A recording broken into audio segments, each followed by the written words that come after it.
Welcome to another edition of Beyond Sunday. I'm Brandon Walters, Reverend James King. James, welcome back. Thank you. Glad to have you again. Today, I thought we might talk about thoughts and how to, I guess, manage them is probably the right word, because we talk about all the time thoughts. That's how we create, and that's how we keep ourselves in certain elevated moods and things like that. Right. But how do we manage them? I mean, the negative thoughts come. I mean, there's no denying it. You can't really stop it. So what do we do? How do we manage thoughts? Well, the key is, in managing thoughts, is to be aware of your thoughts. Is to have a constant state of awareness where you're in a state of allowing thoughts to come into your mind and allowing them, if you don't like the thoughts that are in your mind, to allow them to pass on through. Because whatever you lock into, whatever you focus upon, whatever you set your powerful focus on, will lock itself and become a part of your physiological state, your psychological state, your mental state, and then will manifest itself in your environment.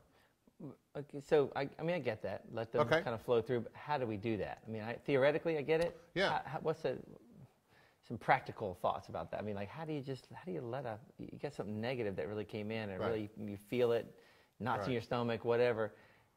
I guess it's kind of tough to think about how do I let that pass. Yeah, it's very complex. It's very difficult. It's so hard to do that most people, just never figure it out. Actually, it's very simple. It's very simple, but yet when you start talking about it, there's a lot of layers, and that's the problem, because there's this guy, I don't know, you may have heard of him. His name is Otto. His last name is Pilot. Okay. Autopilot. And what we have done to ourselves is, over a period of many years, we have taken in so many thoughts, especially when we were young and impressionable, and we were very vulnerable, and we were open, we were innocent, and those around us, authority figures, begin to project onto us certain thoughts, beliefs, ideas, and so as children we accepted all of those things, and so all of those ideas became thoughts in our head. They became voices in our head. Sometimes you'll hear the voice of your parents, of teachers, of people from the past, actually speaking up inside your mind. But the key is to begin to own those thoughts. Rather than blaming parents or blaming teachers or blaming authority figures for putting those ideas that no longer serve you into your life, is to take ownership of all of those thoughts and begin to work with those thoughts and decide, do I want to think this way? Do I want to feel this way? Is this what I want to manifest? Because every thought is a seed. Every thought is a seed. So if I have this autopilot conditioned thinking, and I am thinking certain ways, and I have judgments and labels about everything, then that is the form that my reality will shape itself into, to fit my belief and my thoughts, my ideas, my feelings. Okay. Right? Right. So if I want to create a better life, if I want to create a better reality, then I'm going to have to look at the world from the observer perspective, because I don't want to see myself as this little, small, narrow-focused, brain. What I want to see myself as is an unlimited, vast self, a spiritual, infinite being that sees the whole picture, that sees the whole of reality. And I love the word whole. It's where we get the word wholeness from. Because many times when we see through the ego, we see little bits and pieces and parts. And whenever you see little bits and pieces and parts and you judge those, then you're not seeing clearly. So the only way you can see clearly is to see from the whole perspective, to see the whole picture, to look at it from the stance of wholeness, okay? And so what we learn to do is to separate and detach ourselves from our thinking, from our thoughts. And what that does for us, it begins to heal us so that we are no longer living according to autopilot, conditioned thoughts from the past. Layers and layers of thinking that we've done for many, many years. But now we're separating from those, and we're learning how to look more objectively and just to observe our thoughts.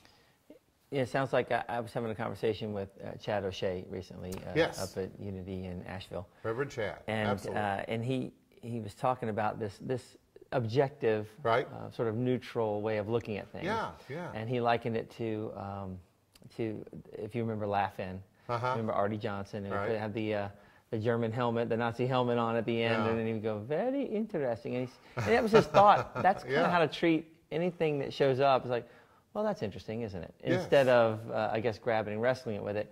Right. As I thought about that, I guess that makes really good sense, because as you grab it and wrestle with it, and you give it some energy and attention, then it attracts more of the same. You know, it's almost like a magnet of all these other negative thoughts come in. And if you've ever done that, you can think about that. You've done that in your life, where you start thinking of something, starts snowballing. You have this whole right. story becomes in your imagination. Yeah. So is that sort of the idea? Is just being just objective and completely kind of neutral about it? Yeah.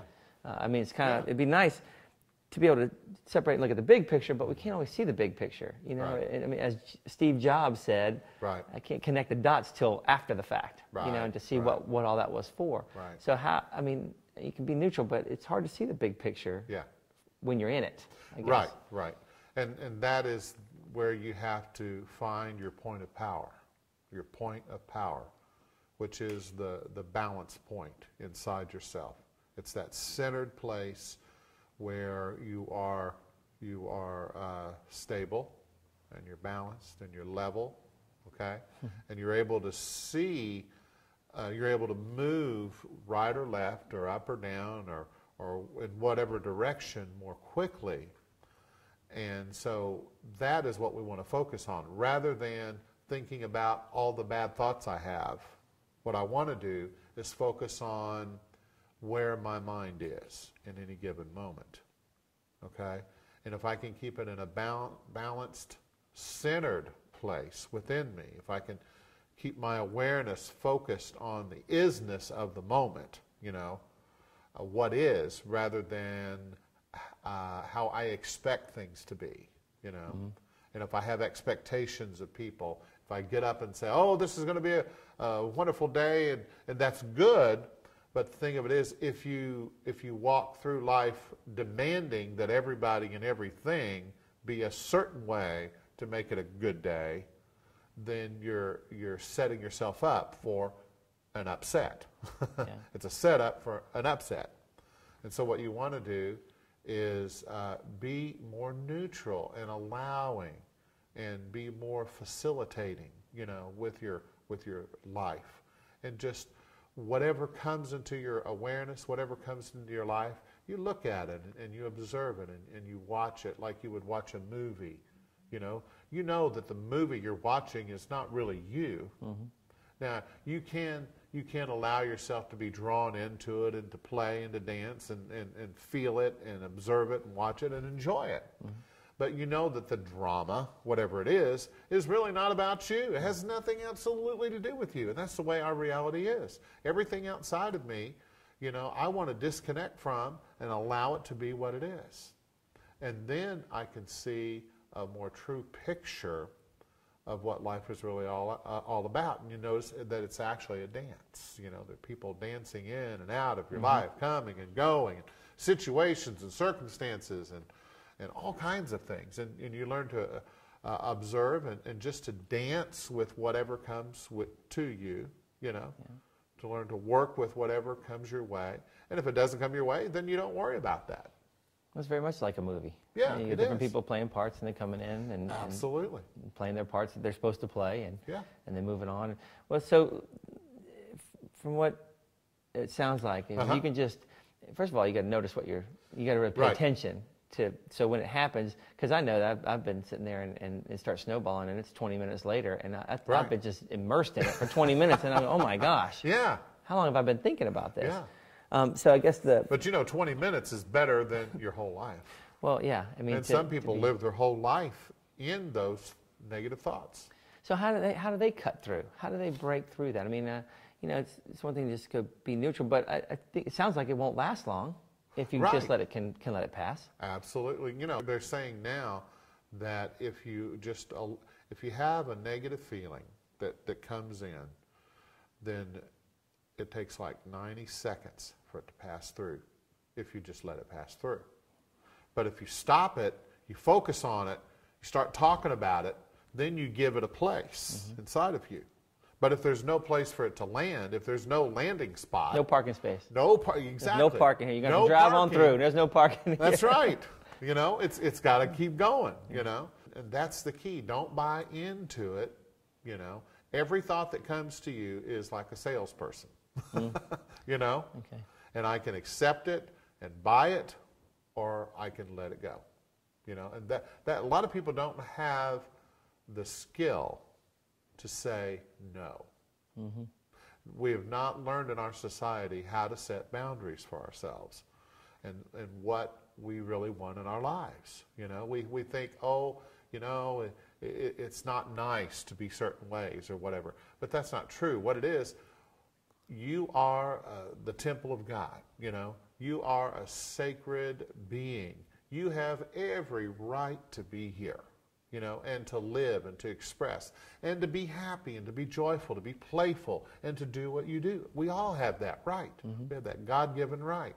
And so when something comes at us that says, no, you're not, no, you can't, then we can say, wait a minute, no, I don't have to receive that. I don't have to allow that thought to dominate me, because that's all it is a thought. And a thought has absolutely no power, no meaning. There's nothing in and of itself that has any power. The only power that it has is whatever I give to it. So if I have a thought that comes to me that says, I am not good enough, I cannot do this, then I pull back from that. I feel the emotion of it. We're not asking people to deny what they feel.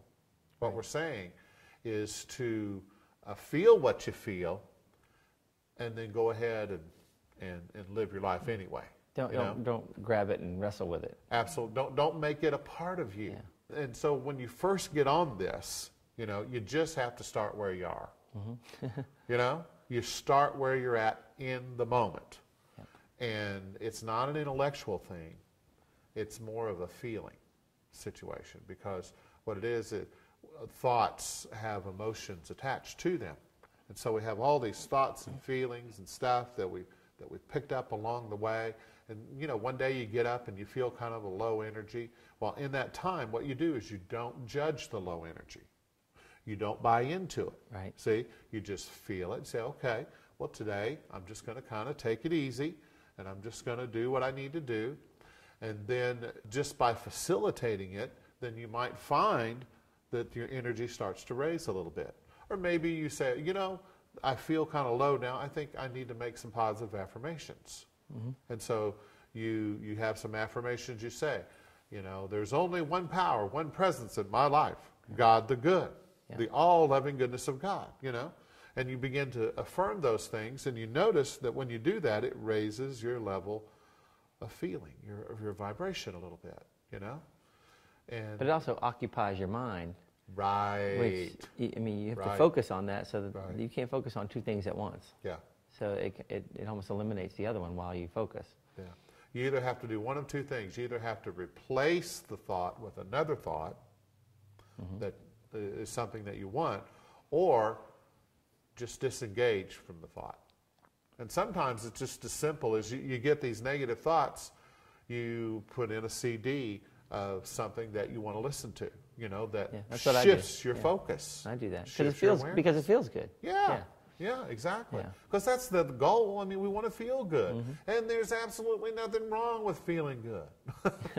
Feeling good is a good thing. Yeah. Right? Yeah, we've been told otherwise a lot. Yeah, well, you know what, as long as you're not hurting somebody else, right, or, you know, or affecting the environment or the world in a negative way, or hurting yourself, then why not feel good? Why not allow yourself to relax, to have joy? Yeah, it's one of the many tapes that a lot of people run, you know, from their Right. upbringing and their belief systems and stuff, that you know, they feel guilty for feeling good. You know, because they haven't, I don't know, maybe I went out to play or had fun and pamper myself before my work was done or something. Right. You know, there's whatever tapes. But that brings me to the tapes that run. I mean, they keep running. I mean, they keep running. Sure. And so you just got to, it's a constant practice, I guess, right? It is. And there are some of the tapes in my mind, okay, that used to run all the time.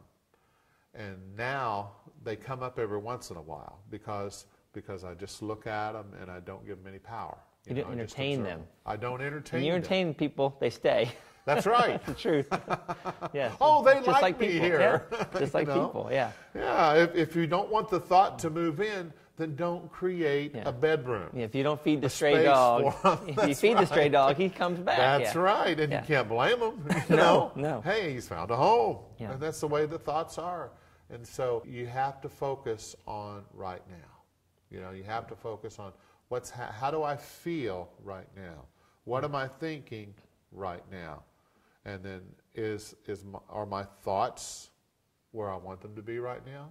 If they're not, then you release them, and then you start replacing them, you know? And that's the key. And you learn to live in a state of it's a state of grace, you know, where you just kind of flow from one thing to the next. And you don't worry about anything. You just let the universe, the divine mind, figure out all the details, and you just walk through it hand in hand. You know, it's like dancing, and you know, what's that song? Dancing in the rain, walking in the rain. Oh yeah. You know, or something. Singing in the rain. Thank you, Mr. Cameraman. We appreciate that. So, you know what I mean? Yeah. And it's learning to live that way and walk that way. If you want to, you can. Yeah. You know, life can be a blast, or you can get blasted. If you let those darn thoughts, you know, hang around and hang out in your mind, then your mind becomes like an old, nasty, dark place. I mean, I've always felt that's what hell is. There you go. Right here, right now, is a state you've put yourself in. That's right.